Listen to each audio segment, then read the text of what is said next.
Nah, dari langkah tahap awal tadi saya tiba sekarang ke suspicion, implikasi persoalan praktisnya. Kalau begitu, bagaimanakah ibadah dan musik di HKBP merekat keragaman? Jadi tidak hanya keragaman generasi, tetapi keragaman-keragaman lainnya. Bagaimana ibadah dan musik kita itu bisa menjadi perekat? Lalu yang kedua, bagaimanakah ibadah dan musik HKBP boleh membuka ruang dialog dengan realita kehidupan kita yang sekarang ini sering disebut-sebut agak santer, tentang era revolusi industri 4.0. Nah, oleh karena itu, dalam rangka untuk mendiskusikan atau paling tidak memperoleh informasi-informasi yang membantu kita nanti dalam berbicara tentang dua pertanyaan tadi, maka disinilah kita bertemu dengan harapan awal dari panitia itu memaknai sejarah kita.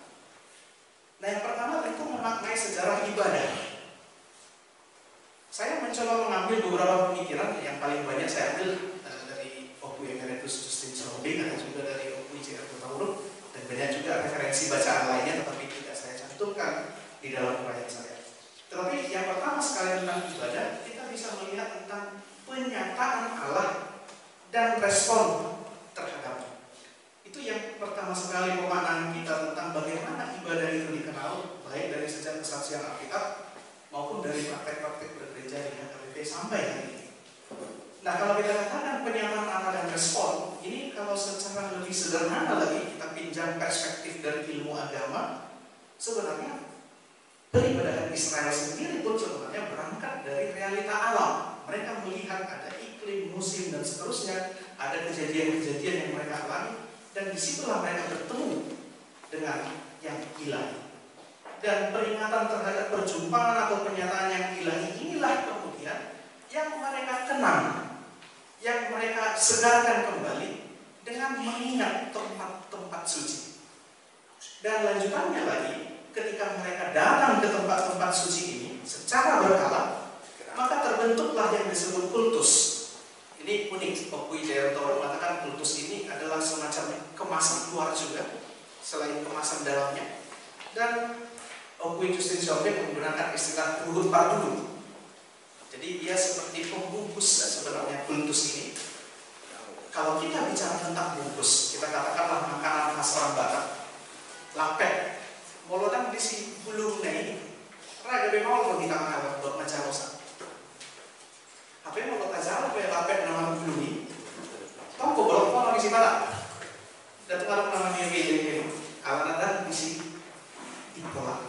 Dan ini saya pikir sebuah analogi yang bisa membawa kita kepada pergumulan, karena gereja juga ternyata di dalam sejarahnya pernah jatuh kepada pemusatan ibadah yang berlebihan kepada kultus.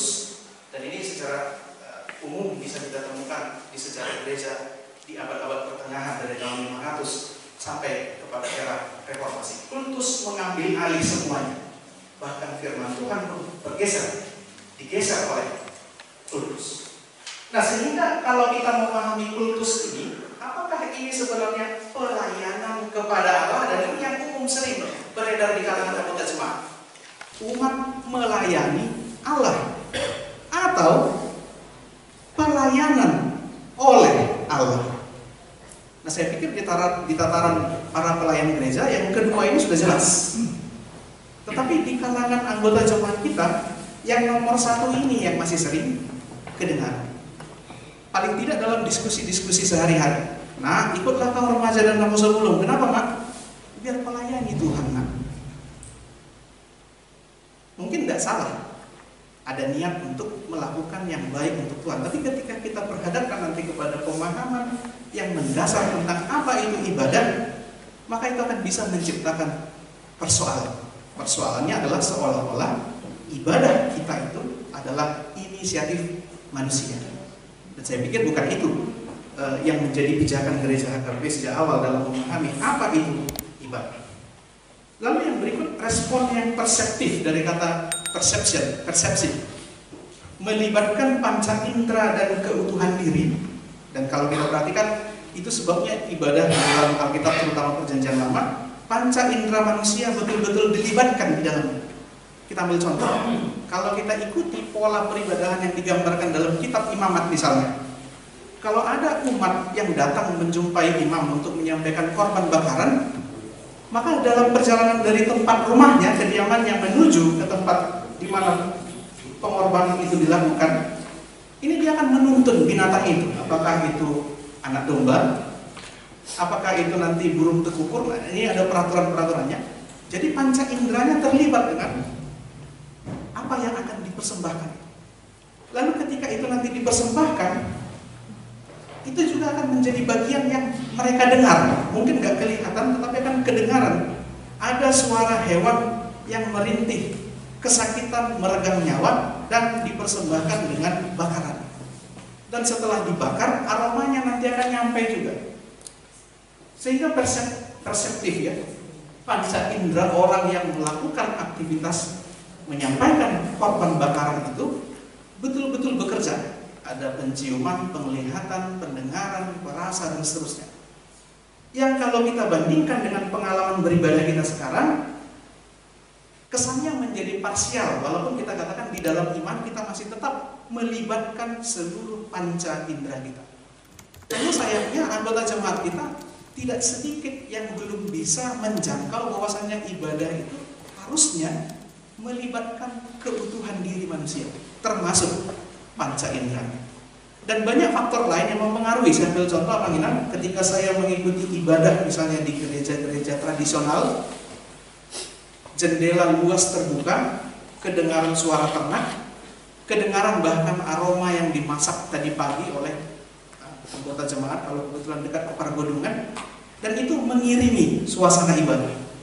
Dan kadang-kadang justru dengan suasana khas seperti itu, saya ambil contoh, aroma kayu bakar itu sangat spesifik dan saya sangat menyenangi kalau misalnya beribadah di daerah-daerah tradisional. Aroma itu selalu saya cari dan rindukan. Tetapi di wilayah lain saya hanya akan bertemu dengan ruangan yang kedap, yang dipenuhi dengan suara mesin. Apakah itu mesin kipas angin atau itu mesin AC. Dan tidak ada aroma di sana kecuali aroma diri sendiri. Jadi kalau misalnya dari rumah sudah wangi, ya kadang-kadang wangi saya itu yang saya cium-cium lagi. Mungkin ketemu dengan wangi orang yang sebelah saya dan seterusnya. Sehingga proses perseptif itu kadang-kadang jadi parsial. Jadi hanya melibatkan penglihatan, pendengaran, dan logika serta iman fokus kepada apa yang dilihat. Tetapi aspek yang lain kurang. Tapi misalnya kalau di perjamuan kudus itu masih terasa ya, kita menyentuh rotinya, kita menerima anggurnya, kita mencicipinya, merasakannya, dan sambil merenungkannya. Itu adalah sebuah contoh. Jadi dalam perjamuan kudus di gereja kita dan juga baptisan kudus, cuman karena bayi yang merasakannya mungkin ingatannya kurang begitu menyeluruh tentang bagaimana air itu menyentuh ubun-ubunnya, bagaimana tangan pendeta itu menyentuh kepalanya, bagaimana tangan ibunya dan bapaknya menopangnya. Itu mungkin jadi ingatan yang pelan-pelan, samar-samar, dan bahkan mungkin hilang, sulit untuk diingat kembali. Sehingga tinggal di perjamuan kuduslah di mana ini respon yang perseptif ini masih bisa kita jumpai. Nah, lalu bagaimana dengan kebaktian lainnya? Ini juga membawa kita nanti kepada pemaknaan apakah memang ibadah kita ini di luar dari perjamuan kudus, di luar dari baptisan kudus, tidak perlu lagi kita pikirkan supaya pengalaman respon yang perseptif ini bisa dialami kembali. Tapi ini mungkin membutuhkan kehati-hatian di dalam membicarakan dan merumuskannya di masa depan. Lalu dari perspektif sejarah kita bisa melihat alur dalam sebuah ibadah. Sebagai gereja yang Protestan, kita bisa melihat alur peribadahan itu berpusat kepada pemberitaan Injil yang menggerakkan jemaat untuk merespon tindakan penyataan Allah dan tiba kepada pengalaman persekutuan jemaat. Ketika kita bicara tentang persekutuan jemaat, berarti persekutuan antar manusia dulu. Tetapi pada saat yang sama ada aspek persekutuan dengan Tuhan Allah.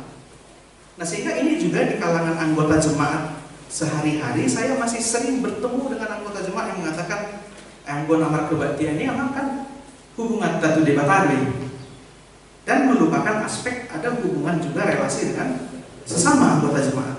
Dan itu yang menyebabkan tidak sedikit anggota jemaat kita yang menganggap Tuhan yang maha mengerti dan yang maha kasih ini akan bisa paham kenapa dia lebih suka tidur di rumah, duduk di kedai, atau di tempat lain di luar dari tempat ibadah di mana seharusnya dia berada. Dan pada akhirnya pengalaman persekutuan jemaat dengan Tuhan itulah yang menggerakkan jemaat untuk mengabarkan Injil. Opui Justin Siomen memakai istilah ulaun seni. Nah, sehingga apa yang kita katakan ibadah dan musik pada akhirnya akan menggerakkan jemaat kepada kegiatan pekabaran Injil. Tentu pekabaran Injil yang dimaksud melalui menjadi saksi, ya, melalui tindakan, kata dan perbuatan sehari-hari. Nah, lalu secara spesifik itu tadi ibadah secara umum dari Biblika, lalu kita tadi sudah melihat di dalam masa reformasi. Sekarang kita mencoba melihat lagi agenda HKBP.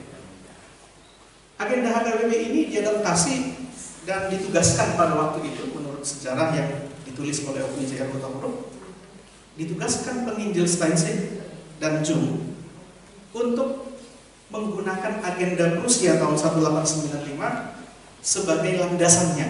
Jadi patronnya, benchmarknya adalah agenda Prusia ini. Sudah diterbitkan kemudian hasil pekerjaan mereka di tahun 1904 dan disita ulang pada tahun 1918.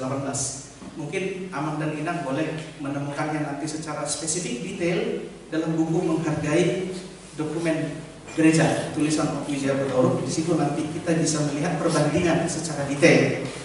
Nah, yang berikut lagi, ketika itu dipakai, konteks agenda Prusia diterbitkan dan disusun pada waktu itu adalah mencoba pemerintah, dalam hal ini kita katakanlah raja yang ada pada waktu itu, mencoba untuk menjembatani ketegangan yang terjadi di kalangan reformasi.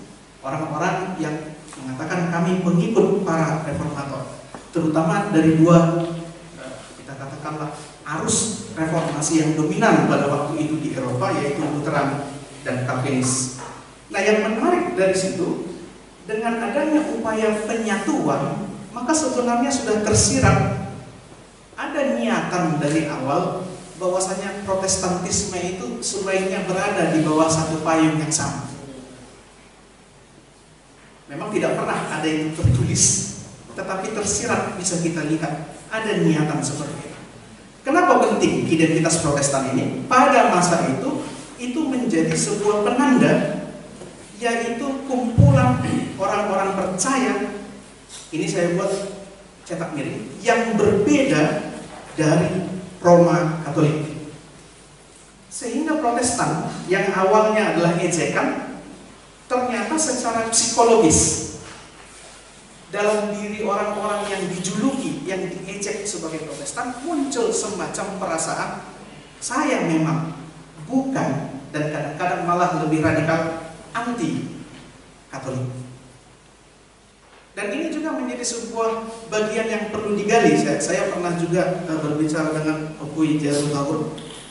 Kira-kira pemilihan nama Uria Kristen Batak Protestan yang didaftarkan oleh Opui Johannes Warnek pada tahun 1929, Protestan yang mana sebenarnya yang dimaksudkan beliau? Kenapa tidak pakai Uniat saja? Kenapa pakai istilah Protestan? Ini saya pikir sebuah ruang yang masih harus ditelusuri. Jangan-jangan pemahaman ini juga yang muncul, bahwasanya identitas orang-orang Batak yang sudah mengalami hidup menjadi Kristen itu harus dibedakan dari orang-orang Kristen lain yang berdenominasi Roma Katolik yang ada pada masa itu. Dan kalau kita telusuri juga dokumen-dokumen rapat-rapat para penginjil, rapat-rapat para pendeta, Sinode Godang, Sinode Bolon tahun 1932, 1933 dirubah menjadi Sinode Godang namanya. Selalu kita temukan berulang-ulang bahwasannya kekuatan yang dianggap mengancam pertumbuhan dan keutuhan jemaat Kristen pada masa itu, satu dari antara sekian banyak ancaman itu adalah Roma Katolik. Nah, sehingga ini juga menjadi persoalan nanti, sejauh manakah HKBP memaknai kata Protestan ini di masa sekarang. Karena problematikanya ada, yaitu Protestan yang dimaksud di era tahun 1517 dan seterusnya, masa reformasi, itu beda dengan kata Protestan yang dipahami oleh pemerintah Republik Indonesia. Kalau kita lihat sekarang Protestan yang dimaksud dalam konteks Indonesia termasuk di dalamnya adalah karismatik. Yang saya pikir sudah jelas kita akan punya persoalan untuk mengatakan ya mereka memang Protestan. Mungkin di kita itu sudah jadi persoalan. Tapi bagi perspektif negara itu bukan persoalan. Mereka hanya mengatakan ini Katolik, ini Protestan. Dan kembali lagi-lagi kesannya negara dengan mudah mengatakan yang bukan Katolik pasti Protestan. Nah ini saya pikir menjadi bagian yang menarik bagi identitas teologi dan secara khusus nanti dalam peribadahan dan musik HKBP. Lalu yang berikut agenda HKBP tanpa disadari dan sekarang ini sebenarnya masih berlangsung seperti itu, selalu terhubung kepada dokumen teologis yang dipergunakan pada masanya, yaitu Alkitab, itu yang terutama, buku nyanyian, katekismus, almanak, konfesi, RPP. Makanya setiap kali kita bicara tentang agenda, terutama dalam hal kebaktian minggu, kalau tidak ada dokumen-dokumen ini, pasti akan mengalami kesulitan. Jadi agenda ini selalu terhubung kepada dokumen teologis HKBP yang lain. Nah, apa artinya dengan menelusuri perkembangan dokumen teologis yang kita miliki, maka sebenarnya kita bisa juga melihat bagaimana perkembangan pelaksanaan dan pemahaman peribadahan di HKBP sampai masa sekarang. Saya ambil contoh. Ketika ada tahun 1881 ND-ND, kumpulan ND-ND 121 nyanyian yang diperkenalkan dan dicetak untuk dinyanyikan oleh orang-orang Kristen Barat pada masa itu, ada satu bagian di situ nanti nyanyian pada saat baptisan kudus. Dan menariknya, syair di situ belum ada kita temukan di buan atau rasnado poso-poso. Dengan membaca itu kita bisa paham berarti pada masa itu yang diharapkan dibaptis belum bayi, belum anak-anak, tetapi orang dewasa. Nanti bagi Amang dan Inang yang membutuhkan dokumen ND-ND itu dalam PDF, saya boleh copy, kebetulan saya bawa bersama-sama dengan saya di sini. Jadi ada 121 lagu, hanya syairnya, tidak ada notnya, tetapi dibuat di situ judul lagu dalam bahasa Jermannya, sehingga diasumsikan, saya menduga para penginjil, Tuan Pendeta akan mengajarkan itu langsung tanpa notasi, sehingga fokus nanti adalah kepada syairnya. Nah demikian pula nanti kalau kita lihat RPB, saya juga bawa bukan dokumen aslinya tapi salinannya, yaitu Ruhut Aturan Paminsangon HKBP tahun 1897.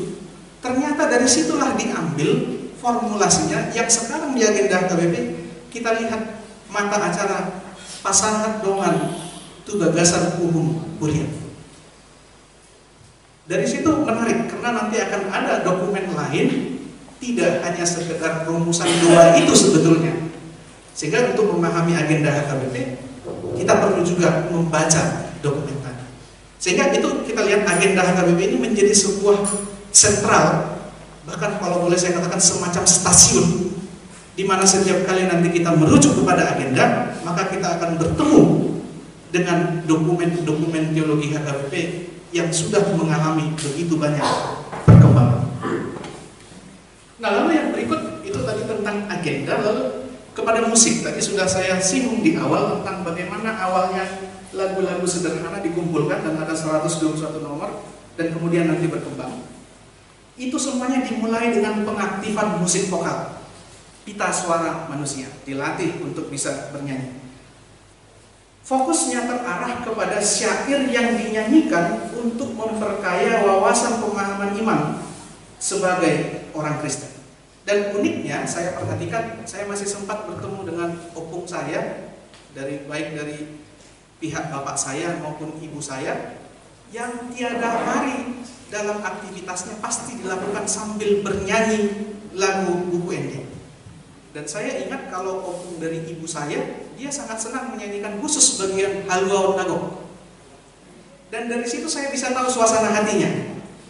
Saya tahu kapan sebaiknya mendekat dan kapan sebaiknya tidak mendekat. dari lagu yang saya dengar itu. Karena kalau suasana hatinya lagi buruk, kita mendekat mengajukan permohonan sudah pasti berakhir dengan kekecewaan. Karena suasana hati sudah tidak dalam keadaan tenang. Pasti apapun yang diminta akan anomen, menang jawab kan lucu, anomen asing dan seterusnya. Itu menjadi bagian yang unik dan saya yakin mungkin masih saja ada sampai hari ini, tetapi mulai berkurang. Berkurangnya begini. Awalnya itu dinyanyikan langsung, tetapi mungkin sekarang lebih kepada mendengarkan. Jadi molosomona boha pakilalana dilului mak ente rohani.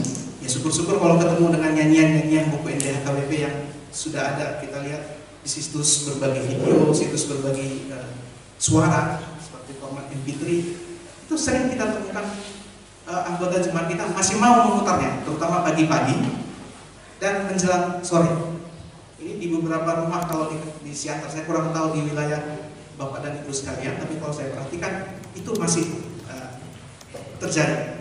Nah, sehingga kita temukan di sana musik vokal sebagai komponen utama ibadah, termasuk sesuatu yang selama ini kita tidak anggap sebagai musik vokal, yaitu lantunan suara paragenda, lantunan suara parjanita. Itu juga adalah musik vokal. Yang berikut, perlahan kemudian masuklah integrasi musik instrumen. Dan dampaknya di satu sisi, ini hasanah musik itu menjadi semakin diperkaya, tetapi lambat laun terbentuk ketergantungan akan kehadiran musik instrumen dan perangkat pendukungnya, seperti mikrofon dan sound system.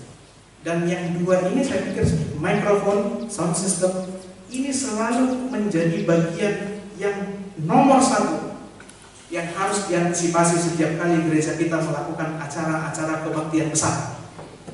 Selalu membaca pembahasan akan mengatakan, oke, mari kita antisipasi supaya jangan sampai mikrofon, sound system mengalami masalah.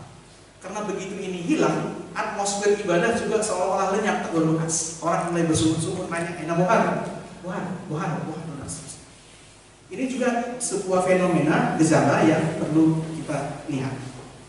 Nah, musik adalah instrumen. Sebenarnya dia dalam posisi pelengkap atau memang menu utama kan begitu. Nah, ini juga menjadi bagian yang bisa kita maknai dari sejarah perjalanan musik kita. Sehingga pada akhirnya musik di dalam kebaktian dan ibadah HKBP kita lihat apakah dia terpisah atau justru terintegrasi menjadi satu kesatuan. Nah, kalau kita tadi memahami musik itu ada musik vokal dan musik instrumen, maka seharusnya kita memahami musik itu adalah bagian tak terpisahkan dari ibadah. Tetapi ketika kita tadi bertemu dengan instrumen dan perangkat pendukung, maka ini juga perlu ada kehati-hatian. Bila itu tidak berfungsi, bila itu mengalami gangguan, seberapa mampukah peribadahan itu bertahan pada konsentrasi utamanya dan tidak kehilangan atmosfer persekutuan jemaat dengan Tuhan Allah. Nah, langkah yang berikutnya adalah menghubungkannya dengan kerangka teori dan juga praktikal dalam kehidupan. Dan disinilah kita mulai bicara tentang keragaman